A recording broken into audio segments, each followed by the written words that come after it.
இது யூடியூப்ல வரும்ண்ணே. யூடியூப்க்கு எவ்வளோ பில்டப் கொடுக்குறீங்களா? ஏய் ஃபூல், அவன் நம்மளை கலாய்க்கிறான்டா. அவ்வளோ பெரிய காமெடி இல்லை இது. சொல்லுங்க என்ன நேத்து? இந்த பில்டப் எதுக்கு? ஹோட்டல் நல்லா தான் போகும். நீ கேட்ட ஒவ்வொரு கேள்வி என்ன செருப்பால் அடிச்ச மாதிரி இருக்குடா. மாதிரி இல்ல, உண்மையிலே செருப்பால தான் அடிச்சு. அப்படியா? சும்மா எங்களுக்காக வந்து பண்றோம், அவங்களுக்காக பண்ணல. உங்களுக்கு எந்த டிவி பிடிக்கும்? எந்த டிவியே பிடிக்காது, எல்லா டிவி பொய். ஐயா வாய பாரு, வள்ளல்ல. அதனால யூடியூப்ல வந்து பண்றோம். யூடியூபே பொய்.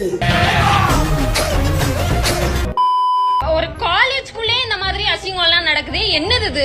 அப்போ பாழா போன பஞ்சு டைலாக் ஒன்று சொன்னீங்களே, ஆளுங்கட்சியோட உதவி இல்லாம வர இதெல்லாம் பண்ணிருப்பாருன்னு நீங்க நினைக்கிறீங்களா? நிச்சயமா கிடையாது. சிலர்த்து போய் சில்லறையெல்லாம் விட்டுறிஞ்சேன். அப்ப எல்லாரும் எல்லாத்துக்கும் உடந்தையா தான் இருக்கீங்க. பெண்களை எப்ப சேஃப்டியா நாங்க எந்த டைம்னாலும் வெளியில வருது? அந்த ஆள் என்ன சொன்ன? பெண்களை எப்ப சேஃப்டியா நாங்க எந்த டைம்னாலும் வெளியில வருது? ஏன் என்ன சொன்ன? 4 ஆண்டு எனக்கு தெரிஞ்சு நல்ல ஒரு ஆட்சி தான் நடந்துட்டு இருக்கு அப்படின்னு சொல்லுவேன். இதுல எதுல உண்மை? ரெண்டும் உண்மைதானே? என்னடா சொல்ற? அவர்கிட்ட வாங்கின காசுக்கு ஏணி சின்னத்துல ஒரு குத்து, உங்ககிட்ட வாங்கின காசுக்கு தென்னை மரம் சின்னத்துல ஒரு குத்து. ஆக மொத்தம் 2 குத்துனே. பச்சரிசி பொங்க பச்சை பூசை நடத்தணும். பெரிய மியூசிக் டைரக்டர் கையை ஆட்டாம பேச மாட்டாரு. கட்ட கட்ட கரும்பெடுத்து கடிச்சு நொறுக்கணும். What a man.